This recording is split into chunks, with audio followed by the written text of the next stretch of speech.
মোদি কিন্তু ইতিমধ্যে পালিয়েছে। হ্যাঁ, ককরোচ গ্যাংয়ের কথা বলছিলাম। এখন আবার সেই জুলাই মাসেই মোদি কিন্তু ইতিমধ্যে পালিয়েছে। মানে শেখ হাসিনা জুলাই মাসে পতন, আর শেখ হাসিনার কারণে এখন মোদিরও জুলাই মাসেই পতন। ছাত্র জনতার তুমুল আন্দোলনের মুখে এবার পদত্যাগ করতে বাধ্য হলেন নরেন্দ্র মোদী, এবং এক দফার বিষয়ে কি কি সিদ্ধান্ত নিয়েছে শিক্ষার্থীরা। এবার ছাত্র জনতার তীব্র আন্দোলনের মুখে পদত্যাগ করলেন ভারতের প্রধানমন্ত্রী নরেন্দ্র মোদী। তরুণদের তীব্র আন্দোলনের মুখে এই সিদ্ধান্ত নিতে হয় তাঁকে। ভারত লন্ডভন্ড ককরুচে, ভয়ঙ্কর ককরুচের আক্রমণে বিধ্বস্ত ভারতীয় সরকার এবং নরেন্দ্র মোদী গভর্নমেন্ট। নরেন্দ্র মোদী প্রধানমন্ত্রী, মানে উনি পালিয়ে গেছে। যা ঠিক একই ফাঁদে নরেন্দ্র মোদী পড়েছে। আরে কারো ঘর ভাঙতে আসলে অবৈধভাবে, অনৈতিকভাবে কারো ঘর যদি আপনি ভাঙেন, কারো সুখের সংসার যদি আপনি ভাঙেন, তাহলে সেই একই কারণে একইভাবে আপনারও সেই পতন আপনার উপরেও আসতে পারে। বিক্ষোভের মুখে যেভাবে প্রাণ বাঁচালেন নরেন্দ্র মোদী। প্রয়াত রাষ্ট্রপতি জিয়াউর রহমান হত্যায় জড়িত সেনাবাহিনী প্রধান জেনারেল ওয়াকারুজ্জামান, তাকে সেনাবাহিনীর কাছে হস্তান্তর করা হয়েছে। এখন সেনাবাহিনীর প্রচলিত বিচার প্রক্রিয়ার মাধ্যমে তার বিরুদ্ধে পরবর্তী আইনগত পদক্ষেপ। মোদী পালাবে। আজকে ভয়ঙ্কর অবস্থা বিরাজ করছে ভারতের নয়াদিল্লিতে। সংসদ ভবনের চারপাশ ঘিরে ফেলেছে ককরোচ জনতা পার্টি। যে কোনো মুহূর্তে যেভাবে আমরা শেখ হাসিনার ফাঁদে পড়েছিলাম, ঠিক একই ফাঁদে নরেন্দ্র মোদী পড়েছে। আরে কারো ঘর ভাঙতে আসলে অবৈধভাবে, অনৈতিকভাবে কারো ঘর যদি আপনি ভাঙেন, কারো সুখের সংসার যদি আপনি ভাঙেন, তাহলে সেই একই কারণে একইভাবে আপনারও সেই পতন আপনার উপরেও আসতে পারে। যা আপনার চারপাশ দিয়ে যায়, তা একদিন না একদিন আপনার কাছেও আসতে পারে। এই ভারত, আশপাশে যতগুলি দেশ আমাদের গণতান্ত্রিক দেশগুলি ছিল, সবগুলি দেশকে নিয়ন্ত্রণ এবং শোষণের নামে কিভাবে গণতন্ত্রকে সম্পূর্ণ পদদলিত করে শুধুমাত্র নিজের দেশের জন্য, তারা নিজেদের স্বার্থের জন্য তারা কাজ করেছে। আমাদের বাংলাদেশের 1971 সালের মহান স্বাধীনতার পর এই বাংলাদেশকে কখনোই স্বাধীনতার স্বাদ তারা নিতে দেয়নি। আমাদেরকে বহুল অংশে বিভক্ত করে রেখেছে। আমরা এখন একইভাবে দেখতে পাচ্ছি এই ভারতও কিন্তু অনেক ইতিহাস, আমি সেদিকে যাচ্ছি না, এই ভারতে কিন্তু একই অবস্থার মুখাপেক্ষি হতে যাচ্ছে। এবং কংগ্রেসেরও কিন্তু সামনে ভালো দিন নেই। বিজেপির পতন হলে যে কংগ্রেস এসেই একদম সবকিছু করে ফেলতে পারবেন না। আপনাদের মনে রাখতে হবে, জেনজির উত্থান ভারতে হয়ে গেছে। এখন আমাদের উচিত, যারা বাংলাদেশে এই মিডিয়াগুলি, আমাদের যে বাংলাদেশ মিডিয়াগুলি রয়েছে, এদের এখন আমরা পরীক্ষা করতে চাই। যেই ভারতীয় মিডিয়া আমাদের দেশের আভ্যন্তরীণ বিষয় নিয়ে সার্বক্ষণিক এই 24 আন্দোলনের সময় নরেন্দ্র মোদীর যত মিডিয়া ছিল, সব মিডিয়া কিন্তু আমাদের এই আন্দোলনকে টার্গেট করে, স্বৈরাচারের পক্ষপাতিত্ব করে এই আন্দোলনকে নস্যাৎ করবার জন্য, আমাদের 24 আন্দোলনকে নস্যাৎ করবার জন্য তারা সরাসরি হস্তক্ষেপ করেছে। ভারতের যে কি যেন একটা আছে না, ময়ূরপঙ্খী, সে তো সরাসরি, মানে এগুলির জন্য তাকে, সে তো লক্ষ লক্ষ কোটি কোটি টাকা পেয়েছে। ভারতের একটা বিতর্কিত অর্ণব গোস্বামী, একটা রিপাবলিকান টেলিভিশনের সে প্রধান, সে প্রতিনিয়ত আমাদের দেশ নিয়ে পড়েছিল। তার যত উইংস ছিল, সবাই আমাদের এই দেশের আভ্যন্তরীণ বিষয় নিয়ে হস্তক্ষেপ করেছে। আর আমাদের দেশের যারা এখন বর্তমানে মিডিয়াগুলি রয়েছে, এই মিডিয়াগুলি কি ভূমিকা পালন করছে আপনারা বলুন। আপনাদের কাছে এই গুরুত্ব প্রশ্ন আমি রাখছি। আমাদের দেশকে নিয়ে যেভাবে খেলেছে, আর তারা তো এখন গর্তে পড়েছে। এখন তো আমাদের উচিত তাদের ছবিটা দেখানো, যে তোমরা দেখো আমাদের সাথে কি করেছো। তারা কোথায় আফগানিস্তানে, কোথায় নেপালে, কোথায় শ্রীলঙ্কায়, আমাদের বাংলাদেশের সব জায়গায়, ভুটানে, বার্মাতে, সব জায়গায় নাক ঢুকে সবগুলি দেশকে অতিষ্ঠ করে রেখেছে। এদেরকে তো এখন আমার সবচেয়ে বেশি ক্ষতিগ্রস্ত হয়েছে এই বাংলাদেশ। এই বাংলাদেশের এখন কথা বলার সময় এসছে। এখন তারা রিয়ালাইজেশন করবে যে যেই কষ্ট তারা আমাদের বাংলাদেশে দিয়েছে, সেই কষ্ট একইভাবে এখন তাদের উপরে আসছে। আমরাও এখন এই আন্দোলনকারীদের পক্ষে বলবো, তারা ভারতীয় জনগণ, আমরা তাদের স্বাধীনতা, তাদের যে দাবি দেওয়া রয়েছে, এই জেনজির কারণেই বাংলাদেশ স্বাধীন হয়েছে, তাদের ভারত মুক্ত হয়েছে। আজকে আমরা চাই ভারতীয়রা, ভারতের বিজেপি মুক্ত হোক এবং ভারতের স্বাধীনতার সার্বভৌমত্বকে তারা চমৎকারভাবে এনজয় করুক, উপভোগ করুক। এখানে আমাদের জায়গা থেকে, আমাদের মিডিয়ার পক্ষ থেকে সার্বক্ষণিক এখন থেকেই কথা বলা উচিত। ভারতীয় জনগণের পক্ষে কথা বলা, যে আমরা ভারতীয় জনগণ, আমাদের কালচার সবকিছু সেম। আমরা ভারতীয় কালচার বলতে কোনো কিছু না। আমরা আমাদের কালচার, ভারতের কালচার সব সেম। আমরা এগুলিকে সবসময় লালন করেছি, ধারণ করেছি। কিন্তু এই ভারত আমাদেরকে শুধুমাত্র রাজনৈতিক সুবিধা পাওয়ার জন্য এবং আর্থিক সুবিধা পাওয়ার জন্য, শোষণের জন্য আমাদের ভিতরে, আমাদের আভ্যন্তরীণ রাজনীতিকে ধ্বংস করে দিয়েছে। এখন আমরা সেগুলিকে তুলে আনতে চাই। বাংলাদেশের যারা মিডিয়া রয়েছেন, আপনারা কতটুকু সেই জায়গায় নিজেদেরকে তুলে ধরতে পারবেন, এই চ্যালেঞ্জ আপনাদেরকে দিচ্ছি। প্রিয় ভাইয়েরা, আপনারা যারা দেখছেন আমার ভিডিওটি শেয়ার করবেন। এবং আমি চ্যালেঞ্জ দিচ্ছি, আমার দেশের বর্তমানে যেসব মিডিয়া রয়েছে, এরা কি দালাল নাকি আমার বাংলাদেশের পক্ষের আজকে তাদের অগ্নি পরীক্ষার সামনে আসছে। যেভাবে আমাদেরকে ভারতীয় মিডিয়া টার্গেট করে করে আমাদের গণতন্ত্রকে নস্যাৎ করবার চেষ্টা করেছে, আজকে আমাদের বাংলাদেশের মিডিয়ারা কি করে সেটা আমরা দেখতে চাই। প্রতিনিয়ত আপনারা কমেন্ট করবেন, প্রতিনিয়ত আপনারা জিজ্ঞাসা করবেন তাদেরকে যে তোমরা কি করছো, তোমরা আসলেই কি ভারতের দালাল, রয়ের দালাল, নাকি তোমরা বাংলাদেশের সার্বভৌমত্বের পক্ষের মিডিয়া। এই এখন বড় ধরনের চ্যালেঞ্জ তোমাদের পরীক্ষা তোমাদের সামনে এসছে। বাংলাদেশে 2024 সালের জুলাই মাসে শিক্ষার্থীদের আন্দোলন ধীরে ধীরে এমন এক গণ আন্দোলনের রূপ নিয়েছিল যা শেষ পর্যন্ত দেশের রাজনৈতিক ইতিহাসই বদলে দেয়। ঠিক সেই জুলাইয়ের মতো ঘটনা ঘটছে ভারতের রাজধানী নয়াদিল্লিতে। যদিও দুই দেশের রাজনৈতিক আন্দোলনের লক্ষ্য এবং প্রেক্ষাপট এক নয়, তবু শিক্ষার্থীদের নেতৃত্বে রাজপথে নেমে আসা, পুলিশের সঙ্গে সংঘর্ষ, কাঁদানে গ্যাস, লাঠিচার্জ এবং সরকার বিরোধী ক্ষোভ, এসব দৃশ্য নতুন করে আলোচনায় এনেছে ভারতের চলমান আন্দোলনকে। ভারতের রাজধানী নয়াদিল্লিতে ককরোচ জনতা পার্টি বা সিজেপির ডাকা লং মার্চ টু পার্লামেন্ট কর্মসূচিকে কেন্দ্র করে সোমবার সকাল থেকেই হাজার হাজার শিক্ষার্থী জড়ো হতে শুরু করেন যন্তর মন্তরে। তাদের লক্ষ্য ছিল শান্তিপূর্ণ মিছিল নিয়ে সংসদ ভবনের দিকে এগিয়ে যাওয়া, কিন্তু আগে থেকেই পুরো এলাকায় কঠোর নিরাপত্তা ব্যবস্থা গড়ে তোলে দিল্লি পুলিশ। ব্যারিকেড, অতিরিক্ত পুলিশ ও আধা সামরিক বাহিনীর সদস্য মোতায়েন করা হয়। এরপরই শুরু হয় উত্তেজনা।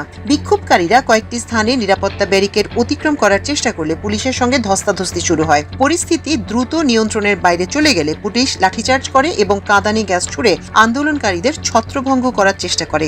সংঘর্ষে আন্দোলনকারী ও পুলিশ উভয় পক্ষেরই অনেকে হতাহত হন।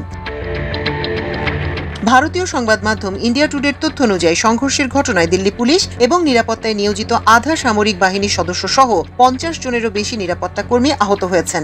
একই সঙ্গে 70 জনের বেশি বিক্ষোভকারীকে আটক করা হয়েছে। পুলিশ জানিয়েছে বিভিন্ন ঘটনা ঘটে যাওয়ার ভিত্তিতে পৃথক পৃথক মামলা করা হচ্ছে। সিসিটিভি ফুটেজ এবং মোবাইল ফোনে ধারণ করা ভিডিও বিশ্লেষণ করে কারা সহিংসতায় জড়িত ছিলেন সেটিও খতিয়ে দেখা হচ্ছে। এদিকে আন্দোলনের এক পর্যায়ে সিজেপির প্রতিষ্ঠাতা সভাপতি অভিজিৎ দীপকে নিরাপত্তা বাহিনী তুলে নিয়ে গেছে এমন অভিযোগ ছড়িয়ে পড়ে সামাজিক যোগাযোগ মাধ্যমে। তবে পরে সংগঠনটি জানায় তাকে গ্রেপ্তার করা হয়নি। মূলত ভারতের মেডিকেল ভর্তি পরীক্ষা নিটে ব্যাপক অনিয়ম, প্রশ্নপত্র ফাঁস এবং দুর্নীতির অভিযোগ তুলে কেন্দ্রীয় শিক্ষামন্ত্রী ধর্মেন্দ্র প্রধানের পদত্যাগের দাবি করেছে সিজেপি। আন্দোলনকারীদের অভিযোগ, ভবিষ্যৎ নিয়ে স্বপ্ন দেখা লাখো শিক্ষার্থীর সঙ্গে অন্যায় করা হয়েছে, অথচ সরকার কার্যকর কোনো জবাবদিহি নিশ্চিত করতে পারেনি। পরিস্থিতি আরও উত্তপ্ত হয়ে উঠলে মধ্য দিল্লির কয়েকটি এলাকায় সাময়িকভাবে মোবাইল ইন্টারনেট পরিষেবা বন্ধ করে দেওয়া হয়। অন্যদিকে সিজেপি তাদের সমর্থকদের উদ্দেশ্যে জরুরি বার্তায় শান্ত থাকার আহ্বান জানায়। তারা বলে, বিভিন্ন স্থানে আটকে দেয়া হলেও কোনো ধরনের সহিংসতায় না জড়াতে এবং শান্তিপূর্ণ অবস্থান বজায় রাখতে। উল্লেখযোগ্য বিষয় হলো, এই কর্মসূচির আগের দিনই দিল্লি পুলিশ পদযাত্রার অনুমতি বাতিল করে এবং পুরো এলাকায় 144 ধারা জারি করে, অর্থাৎ 5 বা তার বেশি মানুষের জমায়েত নিষিদ্ধ করা হয়। কিন্তু সেই নিষেধাজ্ঞা উপেক্ষা করে হাজার হাজার শিক্ষার্থী পথে নেমে আসেন। এরই মধ্যে সিজেপির একটি প্রতিনিধি দল সোমবার দেশটির স্বাস্থ্যমন্ত্রী এবং বিজেপির সাবেক সভাপতি জগৎ প্রকাশ নাড্ডার সঙ্গে বৈঠক করেছে। সিজেপির মুখপাত্র আশুতোষ রাঙ্কা জানান, নাড্ডা তাদের দাবিগুলো নিয়ে সরকারের শীর্ষ নেতৃত্বের সঙ্গে আলোচনা করার জন্য কিছু সময় চেয়েছেন। সিজেপি সরকারের কাছে 3টি প্রধান দাবি তুলে ধরেছে: সমাজকর্মী সোনম ওয়াংচুকের নিঃশর্ত মুক্তি, কেন্দ্রীয় শিক্ষামন্ত্রী ধর্মেন্দ্র প্রধানের পদত্যাগ বা অপসারণ এবং নিট ইউজির প্রশ্নপত্র ফাঁসের ঘটনার পর আত্মহত্যা করা শিক্ষার্থীদের পরিবারের জন্য 1 কোটি রুপি ক্ষতিপূরণ। রাঙ্কা সামাজিক যোগাযোগ মাধ্যম এক্সে লিখেছেন, নাড্ডা তাদের দাবিগুলো নিয়ে সরকারের নেতৃত্বের সঙ্গে আলোচনা করবেন। এদিকে হামলার নিন্দা জানিয়ে আন্দোলনের প্রতি প্রকাশ্যে সমর্থন জানিয়েছেন ভারতের বিরোধী দলীয় নেতা রাহুল গান্ধী। একই সঙ্গে শিক্ষার্থীদের দাবিগুলো গুরুত্বের সঙ্গে বিবেচনার জন্য প্রধানমন্ত্রী নরেন্দ্র মোদীর প্রতি আহ্বান জানান তিনি। দিল্লি সফর বাতিল করে হঠাৎ কেন চীনের দিকে ঝুঁকছেন প্রধানমন্ত্রী তারেক রহমান? নরেন্দ্র মোদীর আমন্ত্রণ পেয়েও কেন তিনি ভারত সফরে না যাওয়ার মতো এত বড় একটি সিদ্ধান্ত নিলেন? অন্যদিকে দেশের ভেতরেই বা কেন তাকে রাতের বেলা ঢাকার বাইরে থাকতে কড়াভাবে নিষেধ করছেন প্রবীণ রাজনীতিকরা? বরিশালে গাড়ি বহরে ইটের টুকরো পড়ার ঘটনা কি নিছকই কোনো দুর্ঘটনা, নাকি এর পেছনে লুকিয়ে আছে কোনো গভীর ষড়যন্ত্র? রাজীব গান্ধী বা শিনজো আবের মতো ভয়াবহ কোনো পরিণতির দিকে কি এগিয়ে যাচ্ছেন তিনি? দেশের ভূরাজনীতি এবং সরকার প্রধানের জীবনের নিরাপত্তা নিয়ে আজ আমরা এমন কিছু সমীকরণ মেলাবো যা হয়তো এর আগে কেউ ভাবেনি। প্রধানমন্ত্রী হিসেবে দায়িত্ব নেওয়ার পর ভারতের প্রধানমন্ত্রী নরেন্দ্র মোদীর কাছ থেকে দিল্লি সফরের আমন্ত্রণ পেয়েছিলেন তারেক রহমান। খুব দ্রুতই তার ভারত সফরে যাওয়ার কথা ছিল, কিন্তু হঠাৎ করেই দৃশ্যপট বদলে যায়। কূটনৈতিক ও ভূরাজনৈতিক নানা সমীকরণে আপাতত ভারত সফরে যাচ্ছেন না তিনি। কিন্তু কেন এই মুহূর্তে দিল্লি সফরকে স্পর্শকাতর ও চ্যালেঞ্জিং মনে করছে ঢাকা? এর পেছনে কি শুধুই চীনের ফ্যাক্টর নাকি ভারতের হাসিনা কার্ড?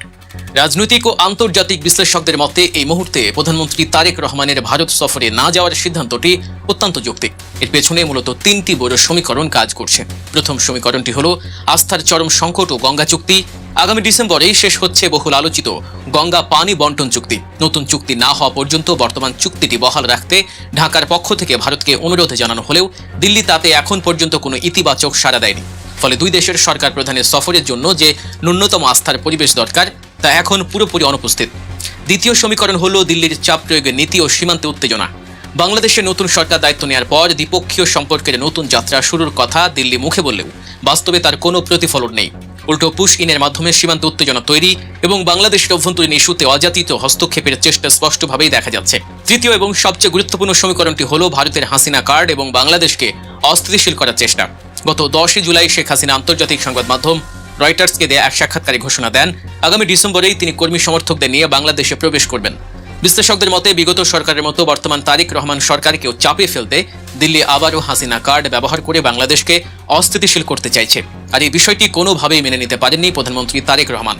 এই দিল্লি সফর বাতিলের পেছনে আরও একটি বড় সমীকরণ হলো বাংলাদেশের সাম্প্রতিক চীন সফর। জাতীয় স্বার্থ ও ভূরাজনীতি সমীকরণ মাথায় রেখে প্রধানমন্ত্রী তারেক রহমান তার প্রথম বিদেশ সফরে মালয়েশিয়া ও চীনে যান। আর এতেই মারাত্মক ক্ষুব্ধ হয় দিল্লি। ভারতীয় গণমাধ্যম ও থিঙ্ক ট্যাঙ্কগুলো বলতে শুরু করে তারেক রহমান ভারতকে পাশ কাটিয়ে চীনের দিকে ঝুঁকছেন। এমনকি ভারতের সাবেক হাই কমিশনার বিনা সিক্রিও এ নিয়ে প্রকাশ্যেই ক্ষোভ প্রকাশ করেছেন। তবে চীনও এই ক্ষেত্রে চুপ থাকেনি। বেইজিং এর মুখপাত্র দ্য গ্লোবাল টাইমস ভারতের এই মনোভাবকে সোজাসুজি দাদাগিরি বলে আখ্যা দিয়েছে। চীনের প্রেসিডেন্ট শি জিনপিং স্পষ্ট বার্তা দিয়েছেন যে বাংলাদেশে যে কোনো ধরনের বিদেশি হস্তক্ষেপ চীন প্রত্যাখ্যান করবে। মোংলা বন্দর ও তিস্তা প্রকল্পে চীনে যুক্ত হওয়ার সম্ভাবনা দিল্লির উদ্বেগ আরও বাড়িয়ে দিয়েছে। বিশ্লেষকদের মতে চীনের সাথে যে আস্থা তৈরি হয়েছে তা ধরে রাখা এখন বাংলাদেশের জাতীয় স্বার্থ ও নিরাপত্তার জন্য বেশি জরুরি। দিল্লি সফরকে আপাতত দূরে সরিয়ে রেখে ঢাকা এখন বিকল্প ও ভারসাম্যমূলক কূটনীতির দিকে হাঁটছে। চলতি বছরে প্রধানমন্ত্রী তারেক রহমান ভারত সফরের সম্ভাবনা একেবারেই ক্ষীণ। তার বদলে ঢাকার সামনে রয়েছে নতুন রোডম্যাপ। আগামী সেপ্টেম্বর মাসের শেষের দিকে জাতিসংঘের সাধারণ অধিবেশনে যোগ দিতে নিউ ইয়র্কে যাচ্ছেন প্রধানমন্ত্রী। এরপর জাপান সফর। জাপান সরকার যত দ্রুত সম্ভব প্রধানমন্ত্রীকে টোকিওতে দেখতে চায়। আগামী 12 আগস্ট ঢাকায় বাংলাদেশ জাপান পররাষ্ট্র সচিব পর্যায়ের বৈঠকে সফরের চূড়ান্ত রূপরেখা তৈরি হয়। পাশাপাশি সৌদি যুবরাজ মোহাম্মদ বিন সালমান ইতিমধ্যেই প্রধানমন্ত্রী তারেক রহমানকে আনুষ্ঠানিক আমন্ত্রণ জানিয়েছেন। খুব শিগগিরই সৌদি পররাষ্ট্রমন্ত্রী ঢাকা সফর বা নিউ ইয়র্কে দ্বিপাক্ষিক বৈঠকের মাধ্যমে এই সফরের তারিখ চূড়ান্ত হবে। কূটনীতিবিদদের মতে চীন সফরের পর জাপান ও সৌদি আরব সফর হবে বাংলাদেশের কৌশলগত ভারসাম্য রক্ষার ক্ষেত্রে অত্যন্ত যুগান্তকারী সিদ্ধান্ত। ভারত ছাড়া যে বাংলাদেশকে বিশ্বাস করা যায় না, দিল্লির এই অহংকার ভেঙে দিয়ে তারেক রহমান প্রমাণ করেছেন যে আন্তর্জাতিক অঙ্গনে তার গ্রহণযোগ্যতা কতটা প্রবল। তবে আন্তর্জাতিক কূটনীতির এই জটিল সমীকরণ মেলানো চেয়েও বর্তমানে দেশের ভেতরে সবচেয়ে বড় যে প্রশ্নটি সামনে এসেছে তা হলো স্বয়ং প্রধানমন্ত্রীর নিরাপত্তা। ক্ষমতার দেয়াল যত উঁচু হয় মানুষ তত দূরে সরে যায়, কিন্তু প্রধানমন্ত্রী তারেক রহমান এই দেয়াল ভেঙে মানুষের ভিড়েই হাঁটতে চাইছেন।